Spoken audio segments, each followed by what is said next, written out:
chest of drawers. We have a nightstand, a light, an alarm. Hello again, and welcome back to Music in the Key of Psalms. So today we're going to be going through the final verse of Psalm chapter 4. So that's Psalm chapter 4 verse 8. Psalm chapter 4 verse 8 reads, "In peace I will lie down and sleep. For you alone, O Lord, make me dwell in safety." So right now I want to take us to a clip from a movie from 2009. It is from the movie The Blind Side. Now check this out. Oh, and Sean says all the pro athletes use futons if they can't find a bed big enough, so I got you one of those. So after looking at this clip, we see that she's just going with her business. She's letting this football player, or this student more specifically, Michael Orr, come and live with her. He has a lot of situations that are at his own home and falling on some hard times. So essentially, more or less, he's bordering on homeless. And so she's let him come and live with she and her family. And she was just talking about just a typical day, no big deal. And she says, you know, you're a big guy, you know, wanted to get something fashionable, so I just gave you this bed. And then he was just like, you gave me this bed. And she was like, yeah, whatever, no big deal. Yes, it's your bed. So let's look at this next clip. It's mine? Yes, sir. So it was at this time that Michael, he really didn't know what to say, because he says, you know, I've never had one of those before. And she says, what, a room by yourself? And he says, no, a bed. And you know, he was very appreciative, but, you know, in some ways, I think he was just more so surprised, didn't even know what to say. What? Never had one before. What, a room to yourself? A bed.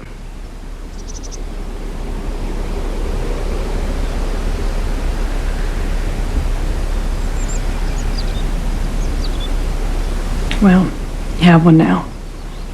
This was the first time she just realized that something that did not seem very significant to her, she bought him a bed, and he had never had a bed in his entire life. You're talking a kid that was in high school, and that made her realize that this was a significant thing. This was a big deal. That he was able to peacefully sleep in his own bed, feeling safe and loved in a new home. Same idea, likewise, for those that know the Lord, and we too will be able to dwell safely and comfortable in his care when we know who he is. So again, Psalm 4:8 says, "In peace I will lie down and sleep. For you alone, O Lord, make me dwell in safety." Now the interpretation of that is, together and united with you, O Lord, I can be at peace, I can lay down, I can rest and sleep in peace and quiet and tranquility. For you, O Yahweh, self-existent one, you've made it so.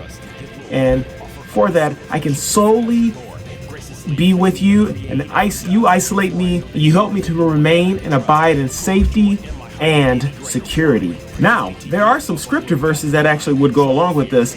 Psalm chapter 3 verse 5 says, "I lay down and slept.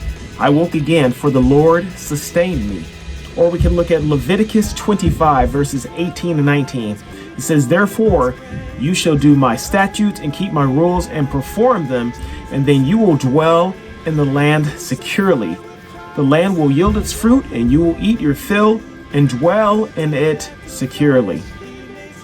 I have a story of a guy I used to know from a church I went to. He was from the continent of Africa, and as he's telling his testimony, just giving some of his story, came to the understanding and realization that he just didn't have any money. His family did not have those types of resources growing up. So unfortunately, he went to bed hungry many times.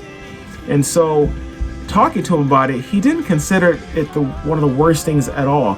He considered God allowing him to sleep as a gift. And, you know, I think we just take these things for granted.